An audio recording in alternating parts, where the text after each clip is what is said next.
Peace, and welcome back. For those of you who are just joining us, my name is Ogé-Maxwell. Welcome to this year's Black History Month Showcase, Introduction to Nile Valley Civilization. So far what we've done is I've made my introductory statements, let you guys know what we'll be doing here, and I have gone into what exactly is the Nile Valley, where the sources of water come from, and where they go to. I've also covered who the original inhabitants of the Nile Valley were, which we established are the Anu, the Negro race coming from the land up south, the land of Ta-Neter, the land of God. Now, what we're going to do is we're going to quickly touch base on the statements made by National Geographic before we go into cities.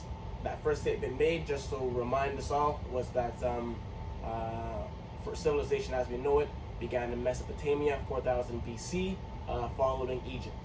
Now, what I want to do is I want to deal with that, knock that out of the park before we go into the cities and the government and the religion, writing and art of ancient Egypt. Okay, so as I did last time, I'm going to give reference again, such as once again, and open with a quote, and then we'll jump right into it. This quote is coming from a woman by the name of Drusilla Houston, lived from 1876 and passed 1941. She's on record stating, I quote, "How can a leadership point the forward way that is utterly ignorant of the past? We are now looking into the future from a profound understanding of the past, applied effectively in the present." And that just speaks a little bit, speaks volumes actually as to why I do what I'm doing. In my personal opinion, I think it's counterproductive to even try to be trotting forward in the most powerful way that you can if we're ignorant of the past, ignorant of who we are, ignorant of where we come, and ignorant of our capabilities. So, having said that, I give thanks, and I'm going to get up, get these lights off once again, and jump right into an excerpt coming out of Sheikh Anta Diop's African Origin of Civilization. Let's do it.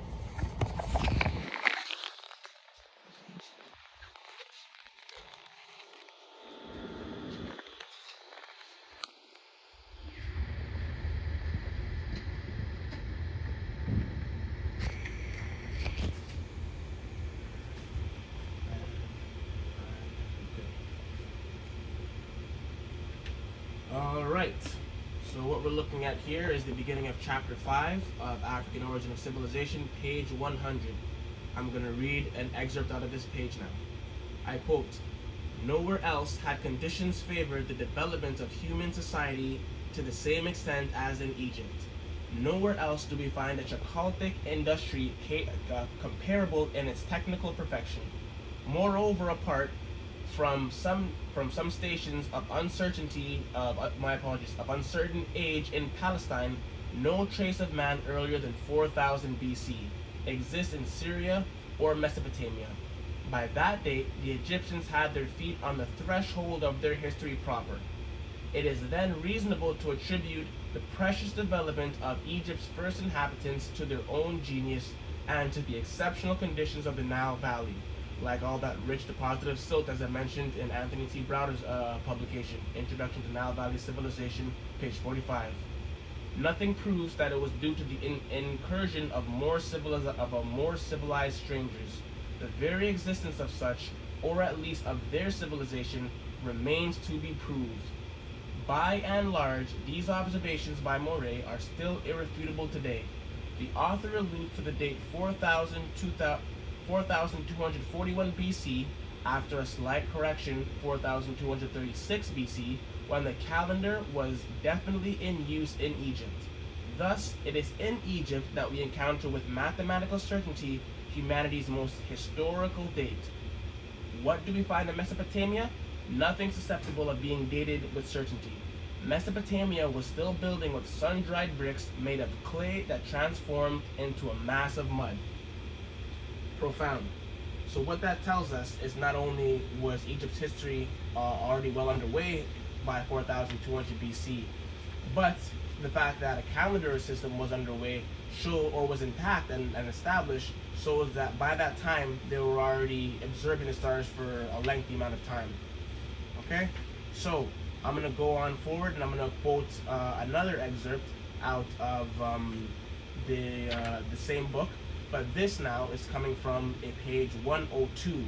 Now, where I'm going to go with this, I'm going to show that even though the civilization of Mesopotamia began around the same time, that the first kings of the dynasties of Elam and the dynasties were in fact also of Negroid Black African descent. To prove that premise, I'm going to start reading at page 102. According to the short chronology, 3,200 years before Christ, Egypt was unified into a kingdom under the pharaoh Menes, also known as Narmer or Aha. In Western Asia, nothing similar occurred. Instead of a powerful, unified kingdom, we find only cities.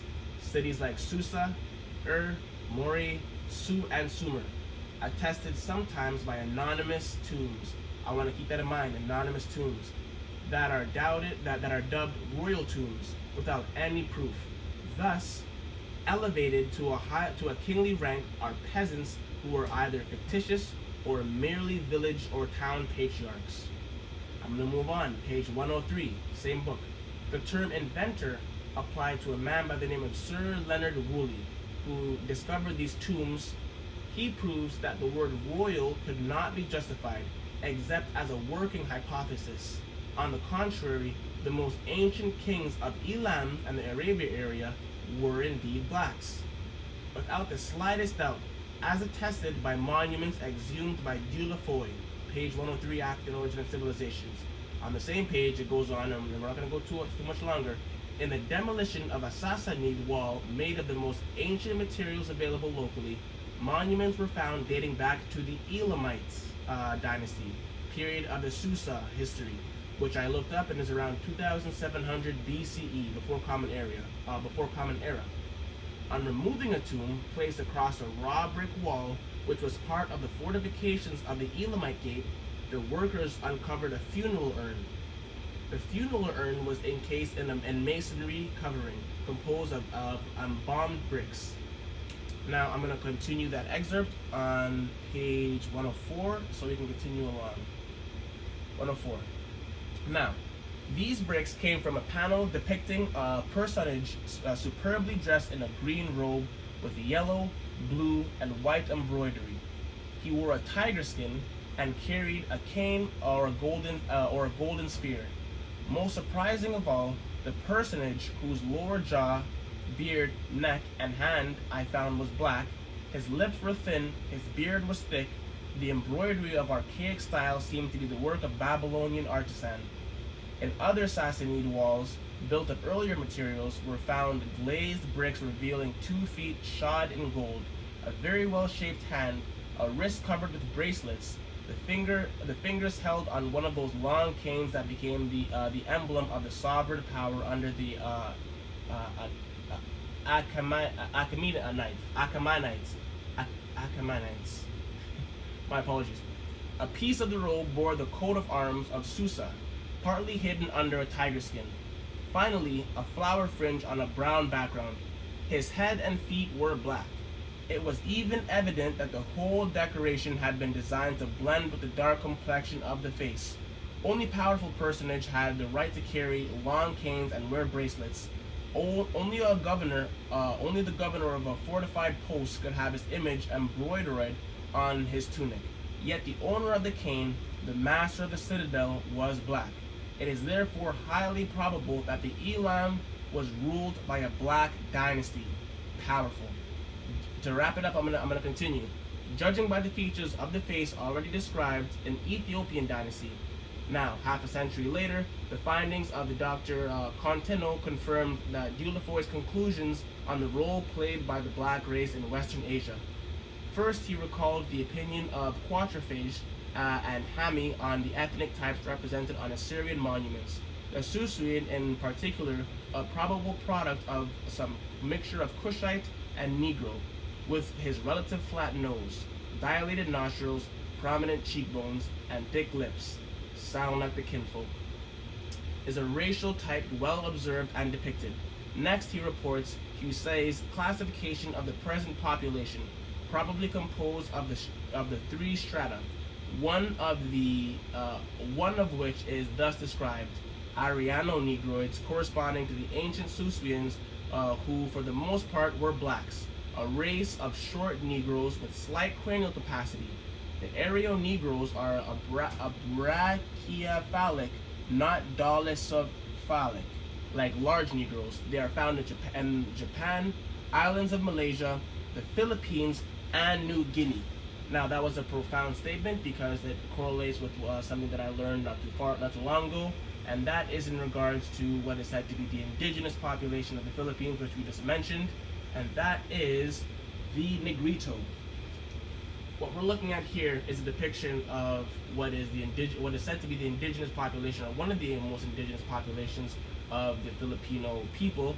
And I want to shout out to my Filipinos, magandang araw, and this just shows just how connected we all are. Who would have thought, right? This is another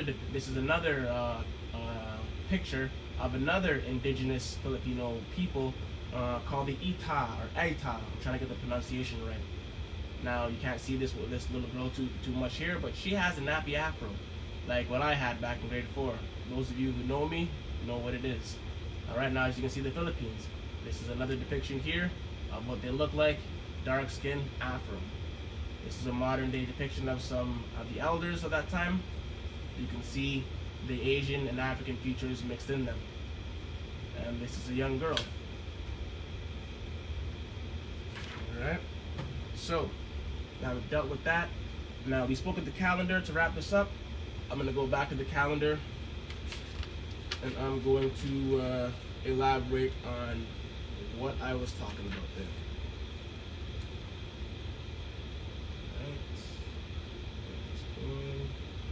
Calendar. Boom. We're going to leave it on here and then we'll start reading. Alright, we're almost done. Bear with me. Now, when you look on Anthony T. Browder's introduction or Nile Valley Contributions to Civilization, page 78, what do you read? According to John G. Jackson, the African King scholar, once again, in his book Introduction to African Civilization, he is cited referencing when the agriculturists of the archaic civilizations of Africa were faced with the problem of determining the proper seasons for planting their crops. They observed the motions of the stars. They projected the animal symbols of totemic hunters into the skies to become the signs of the zodiac. Alright, now what zodiac are we talking about? We're talking about the zodiac of the Dendera. Profound pictures here. Now, what we're looking at is the zodiac that was carved into the ceiling of the temple. I'm going to read something from the other page again. Page 79. In 1799, a general by the name of Dise discovered the marvelous Temple of Dendera, which contained the wondrous circular zodiac in the ceiling of a room that was believed to have been used as an observatory. This artifact was dynamited from the ceiling by this general and his men and shipped to France, where it was later sold to Louis XVIII for 150,000 francs.